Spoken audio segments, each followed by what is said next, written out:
내게 복을 주고 너를 지키시길 원하며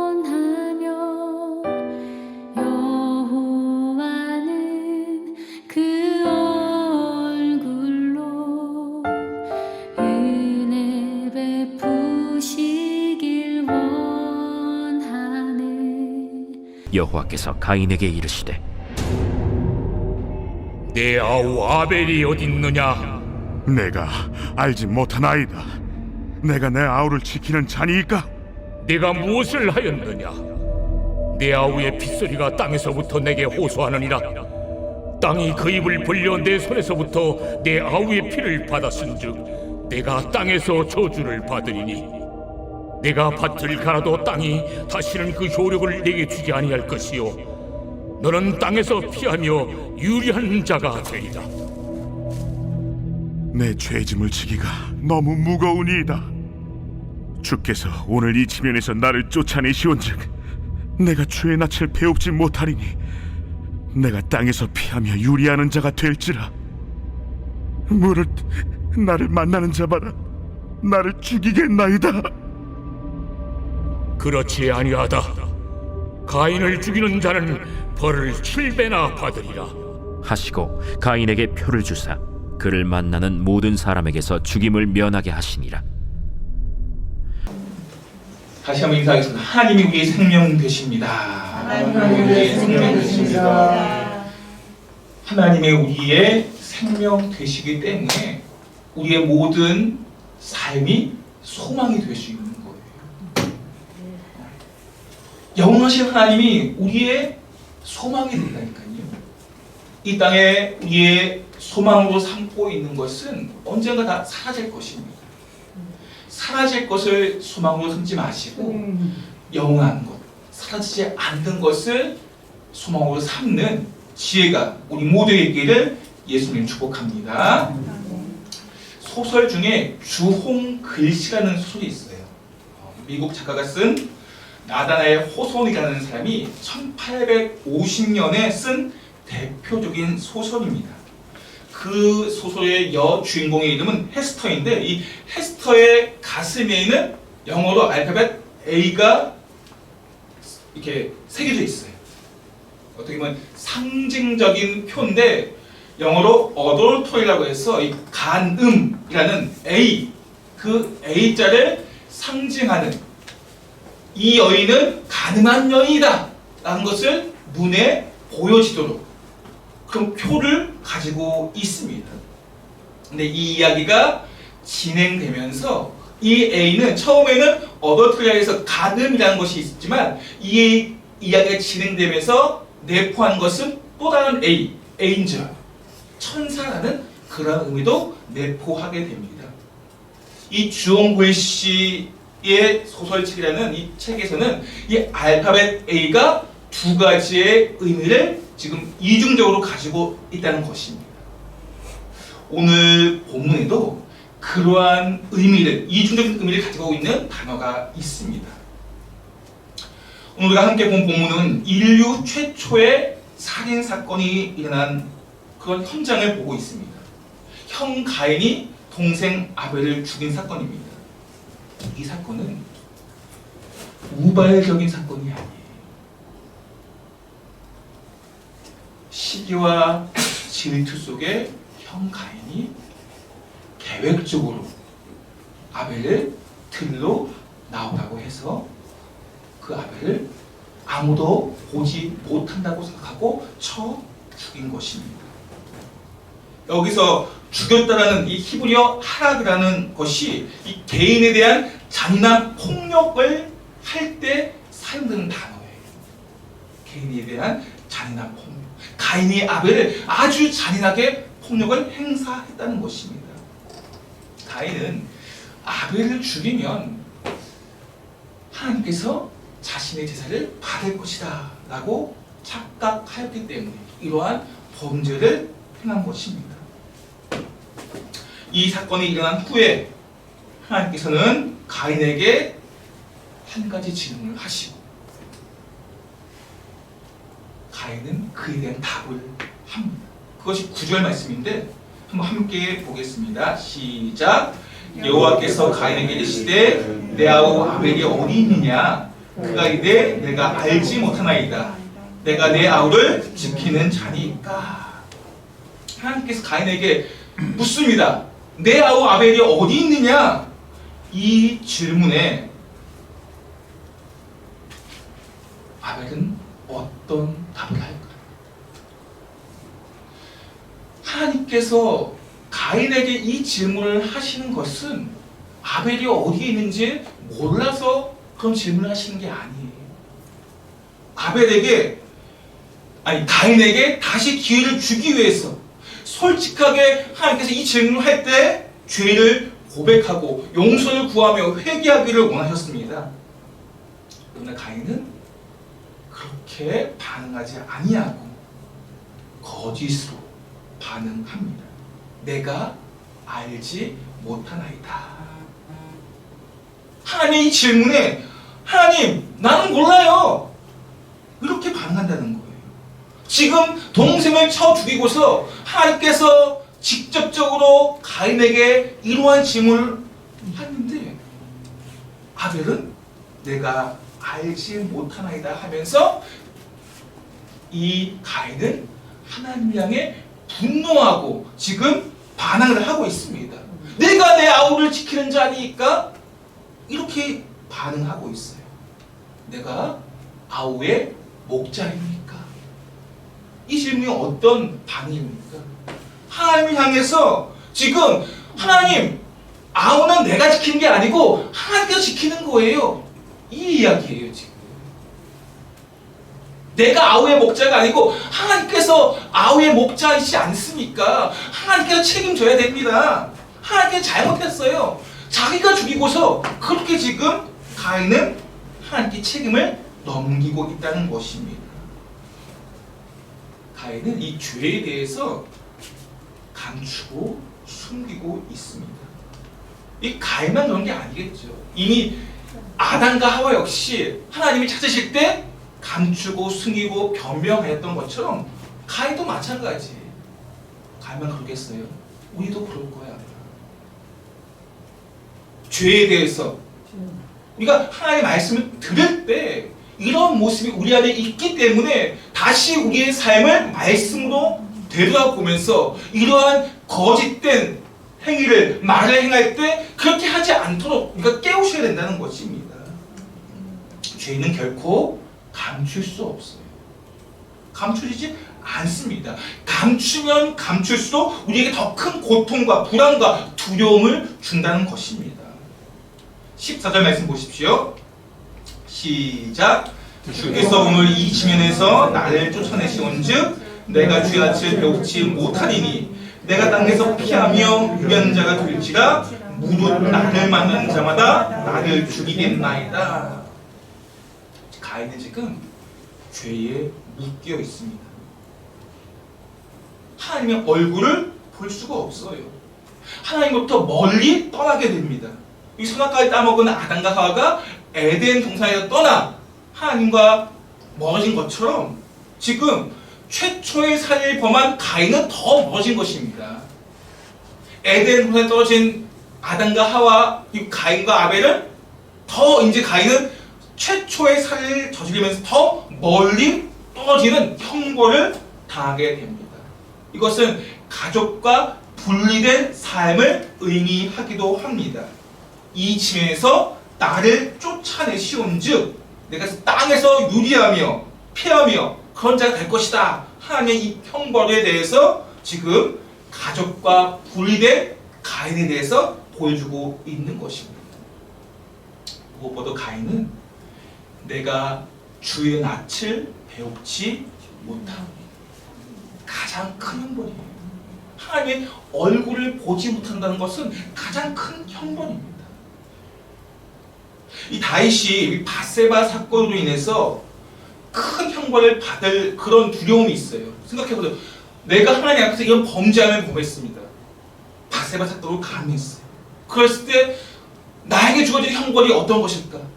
혹시 왕위를 잃어버린 거 아닐까? 권력이나 부와 명예를 잃어버린 것이 아닐까 하는 두려움도 있겠지만 다윗은 그게 두려운 게 아니었어요. 다윗에게 가장 두려운 형벌은 하나님부터 멀어지는 거예요. 그 다윗의 고백이 시편 51편 11절 말씀이 있는데 한번 볼까요? 시작. 나를 주 앞에서 쫓아내지 마시며 주의 성령을 내게서 거두지 마소서. 이것이 다윗의 신앙 고백이에요. 내가 권력을 잃어버린 거, 왕위를 잃어버린 거, 돈을 잃어버린 거, 그건 괜찮아요. 이 형벌 속에 내가 그렇게 내가 잘못했으니까. 그런데 이것만큼은 잃어버리고 싶지 않다 하는 것이 있습니다. 바로 하나님과의 관계예요. 하나님부터 멀어지는 거예요. 이런 다윗의 마음이 우리 안에도 있기를 바랍니다. 우리는 나 죄를 범했을 때 내 돈을 잃어버리면 어쩌지? 내 권력을 잃어버리면 어쩌지? 그런 것 때문에 염려하지 마시고 내가 하나님부터 멀어지지 않도록 주님, 내가 이 사건을 많이야마, 이 범죄와 많이야마서 하나님부터 멀어지지 않기를 원합니다. 그러한 고백이 있기를 바랍니다. 그럼 다윗의 고백이 우리의 고백이 되기를 바랍니다. 하나님을 잃어버린다는 것은 다 잃어버린 거예요. 하나님부터 멀어진다는 건 우리가 다 놓치는 것입니다. 주님과 함께 하지 않으면 우리에게 있는 그 어떤 것도 유익함이 되지 못해요. 주님과 함께 있을 때 돈이든 권력이든 명예든 그것이 우리에게 유익함이 되지, 주님과 함께 하지 않는 명예, 권력, 부, 학벌 다 이건 소용없다는 거예요. 주님과 함께 하지 않으면 우리는 넘어질 수밖에 없고 흔들 수밖에 없는 연약한 죄인입니다. 그래서 우리는 주님으로부터 멀어지지 않도록 계속 우리의 삶을, 마음을 말씀으로 깨우셔야 된다는 거예요. 주님, 내가 매일 아침부터 저녁까지 주님, 내가 주님으로부터 가까이 있기를 원합니다. 시편 73편 보면 하나님께 가까이함이 내게 복이다 라고 시인은 고백하고 있습니다. 그렇습니다. 하나님께 가까이 하는 것이 우리의 참 복이 됩니다. 돈을 가까이 하는 것이 복이 아니에요. 권력을 가까이 하는 게 복이 아닙니다.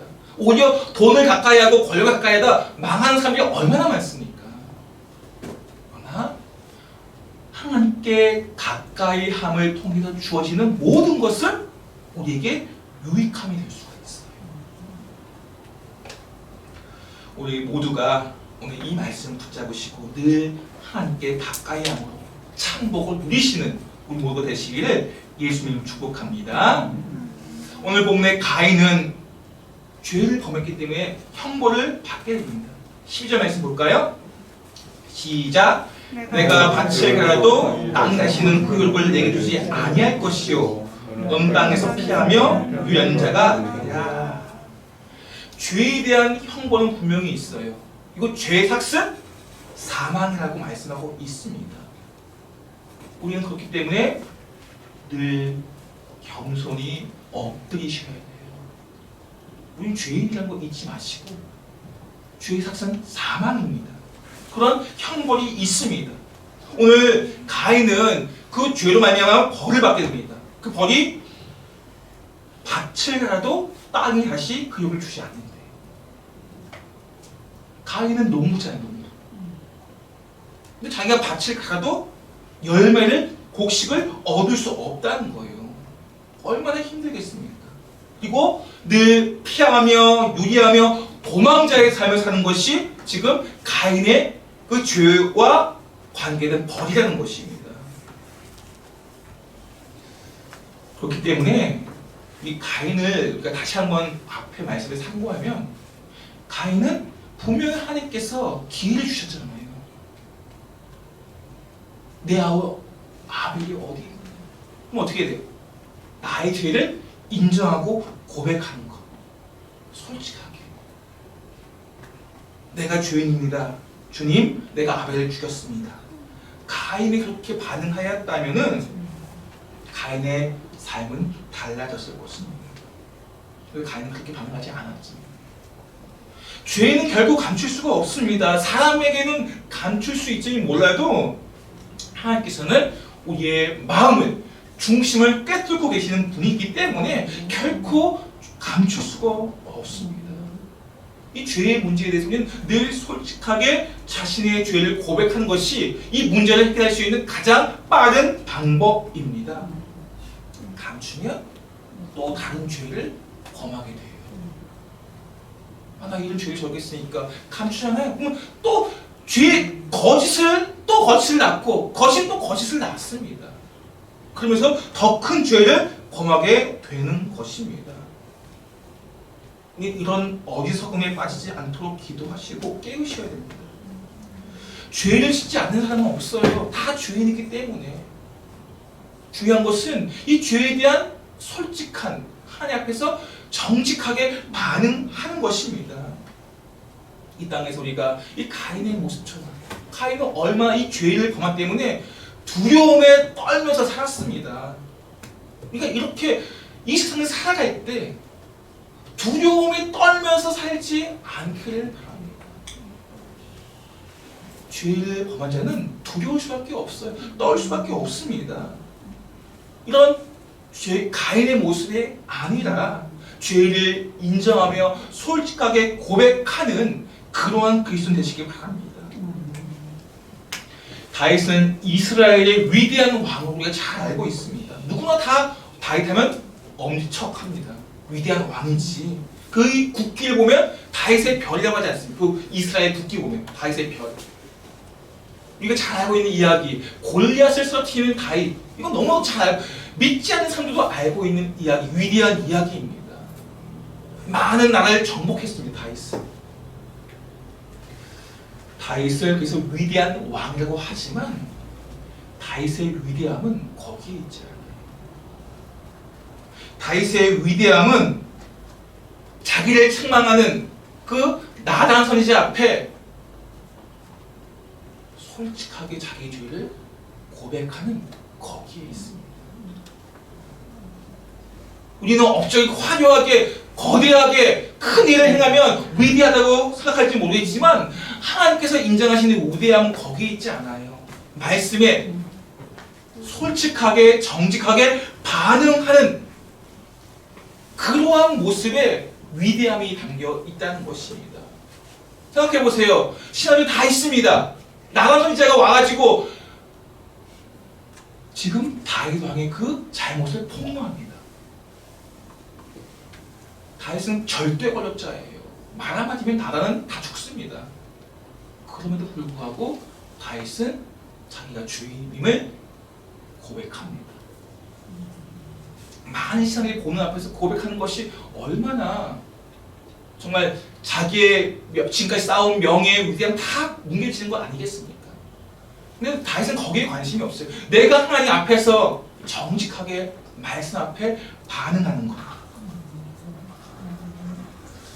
하나님께서는 나단 선지자를 통해 다윗의 죄를 폭로하게 하신 것은 다윗이 더 이상 죄를 품고 살지 않도록 하기 위해서입니다. 죄를 지으면 두 발 뻗고 달 수가 없습니다. 마음이 편치 않아요. 우리가 이렇게 불안하게 살지 않도록, 두려움 속에 살지 않도록 하기 위해서 죄를 어떻게 폭로하시는 거예요. 죄를 드러나게 하시는 것입니다. 너 잘못했어. 우리의 이름을 깔아뭉개게 하기 위해서 우리 죄를 폭로하는 게 아니고 그 죄로 말미암아 우리가 두려움 속에 불안함 속에 살지 않도록 하기 위해서 우리 죄를 폭로하시는 것입니다. 죄가 폭로되어지면 당장에는 내 이름이 그리고 내 삶이 힘들겠죠. 많은 사람에게 욕을 먹겠죠. 하지만 이후에는 우리의 마음이 시원해집니다. 후련해집니다. 죄의 대가를 치르는 일이 있다 할지라도 내가 죄를 감추고 사는 것보다 죄를 드러나게 하는 것이 우리의 마음을 더 편하게 합니다. 우리는 죄를 그래서 인정하는 삶을 사셔야 돼요. 요한일서 1장 9절 말씀 볼까요? 시작. 만일 우리가 우리 죄를 자백하면 그는 믿으시고 우로사 우리 죄를 사하시며 우리를 모든 불의에서 깨끗하게 하실 것이요. 우리가 우리의 죄를 자백하면 그분은 신실하시고 의로우시기 때문에 우리 죄를 다 사해 주시고 우리를 깨끗하게 하신다고 말씀하시고 계십니다. 그것이 하나님의 약속이에요. 우리는 죄를 감추고 싶어 하지만 우리는 그러한 죄성이 우리 안에 있지만 이런 죄의 유혹에, 사랑의 유혹에 우리는 말씀으로 깨우셔야 돼요. 죄를 인정하는, 죄를 고백하는, 죄를 인정하지 않고 고백하지 않으면 계속해서 하나님에 끌려갑니다. 끌려가. 거짓에 끌려갈 수밖에 없는 것입니다. 오늘 우리가 그 거짓에 끌려가는 삶이 되지 않기를 바랍니다. 하나님의 백성으로 바르고 정직하게 살아가는 우리 모두가 되시기를 예수님을 축복합니다. 하나님은 동생을 죽인 타락한 이 살인자 가인이라 할지라도 보호하시고 구원을 베풀기를 원하시고 계십니다. 그래서 가인에게 표를 주셔. 표. 말씀 볼까요? 4장 15절 말씀 시작. 여호와께서 그에게 이르시되 그렇지 아니하다. 가인을 죽이는 자는 벌을 7배나 받으리라 하시고 가인에게 표를 주사 그를 만나는 모든 사람에게서 죽임을 면하게 하시니라. 아멘. 하나님께서 가인에게 찾아오십니다. 그리고 질문을 하셔요. 내 아우 아벨이 어디 있느냐?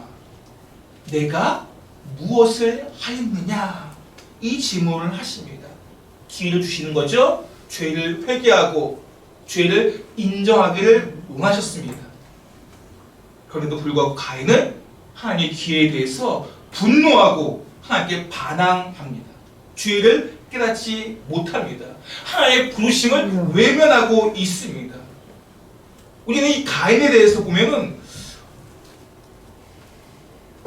저 가인, 아벨을 죽인 가인 하면서 내 안에 분노하는 마음이 있을 수가 있어요. 저 착한 사람을 왜 죽여? 우리 뉴스에 나오는 흉악범들 보면은 그런 마음 들잖아요. 무슨 정인의 사건부터 시작해서 많은 일이 뉴스에 얼마나 많이 나오지 몰라요 요즘. 그런 흉악범들을 보게 되면 입에서 막 욕이 나올 수 있고 내 안에 그냥 의분이 막 이렇게 열을 받으면서 아마 우리가 이 사건을 내가 가까이서 봤다면 우리는 가인을 엄청 욕했을 거예요. 저 착한 아벨을 왜 죽였는가 하면서.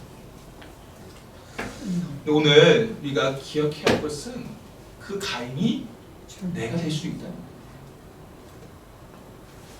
이러한 산자 가인이 우리가 될 수도 있다는 거예요. 그러니까 이 말씀을 좀 살펴봐야 될 게 그런 살인자임에도 불구하고 하나님께서는 죽음을 두려워하는 자기는 아벨을 죽였잖아요. 근데 자기는 또 자기가 죽는 걸 두려워해요. 이 가인이. 그래서 하나님께 지금 고백을 합니다. 하나님 도와달라고 합니다. 그러자 하나님께서는 그 가인에게 뭘 주신다고요? 표를 주셔요. 가인에게 표를. 그래서 죽음을 면하게 하십니다. 이 가인의 표가 가인을 구원하는 어떤 생명의 표이기도 하지만 가인이 아벨을 죽였다는 그러한 표이기도 해요. 부끄러움의 상징이기도 하고 하나님의 구원에 대한 표이기도 합니다.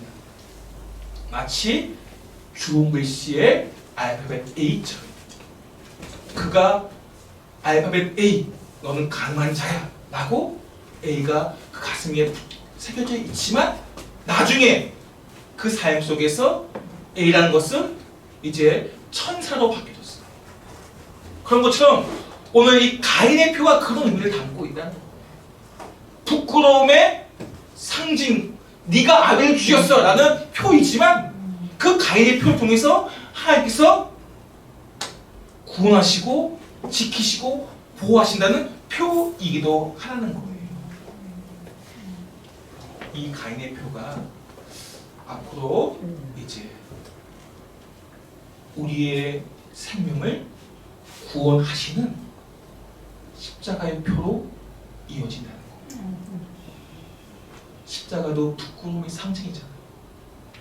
그 부끄러움의 상징인 십자가를 하나님께서 예수님께 달려 돌아가게 하시면서 그 십자가가 이제는 영원한 생명을 얻을 수 있는 생명의 십자가가 되게 하시는, 영광의 십자가가 되게 하신다는 거예요. 그 가인의 표를 가인만 받은 게 아니고 우리도 받았음을 우리가 잊지 마셔야 돼요. 우리가 가인의 표를 받은 사람들이에요. 내가 왜 가인이야? 라고 생각하시는 분도 있을지 모르겠어요. 나는 살인도 하지 않았는데. 마태복음 5장 22절 말씀 볼까요? 시작. 나는 너희에게 이르노니 형제에게 노하는 자마다 심판을 받게 되고 형제를 대하여 나가라 하는 자는 공의에 들어가게 되고 미련한 놈을 하는 자는 지옥불에 들어가게 되리라. 주님의 말씀이에요. 우리 지난주 주 오후 예배 때 봤던 말씀이잖아요. 살인하지 말라라는 그 살인의 정의를 어디까지 거야 되는가? 마음으로 살인한 자도 이미 살인한 자이고, 형제 라가 바보 턴치라고 그 형제를 욕하는 자도 살인한 자다라고 주님께서 말씀하고 있다는 거예요. 마음으로 살인했다면 이미 우리는 살인한 자다라고 하신다는 거예요. 그렇다면 누가 가인이 되지 않을 수 있겠습니까? 죄인인 우리는 이미 누군가를 우리의 마음으로 죽였을 수도 있어요. 내가 저 가인에 대해서 우리가 욕하고 있지만 내가 가인이라니까요. 우리가 가인입니다. 철저히 우리가 절망할 수밖에 없는 가인이 바로 우리의 모습이라는 것입니다. 그러한 가인 우리가 절망 속에, 죽음 속에 있을 수밖에 없지만, 그럼에도 불구하고 우리가 소망을 가질 수 있는 것은 여전히 우리를 사랑하시고 가인에게 기회를 주신 것처럼 우리에게도 기회를 주신다는 사실이에요. 죄 가운데 있음에도 불구하고 생명이 있는, 아직도 우리가 살아있다는 것은 우리의 죄를 회개할 수 있는 기회를 주신 거예요. 우리는 그 하나님의 부르심을 외면해서는 안 됩니다. 지금도 하나님은 우리를 부르고 계십니다. 그분의 자비와 긍휼과 은혜 속에서 우리의 이 생명이 새로운 생명으로 그분의 지키심과 보호하심 속에서 우리가 다시 새롭게 태어날 수 있다는 것입니다. 사랑하는 성도 여러분, 우리 모두가 가인의 표를 받은 사람임을 믿으시기 바랍니다. 하나님의 은혜와 십자가의 그 사랑으로 우리가 지금 여기에 서 있는 것이고, 이제는 가인의 표를 받은 사람으로 우리의 삶 가운데 예수 그리스도의 흔적으로 우리의 삶 가운데 채우셔야 돼요. 이제는 하나님의 은혜와 자비로 가인의 표를 받았다면 이제는 십자가의 그 사랑을 기억하면서 우리의 삶 가운데, 생명 가운데 예수님의 흔적으로 가득 채우는 그런 복된 자가 되시기 바랍니다. 우리가 이 말씀을 기억하시고 예수님의 흔적으로 가인의 표를 받은 사람으로 십자가의 사랑을 기억하면서 주님께 영광이 되는 생명의 통로가 되시기를 예수님으로 축복합니다.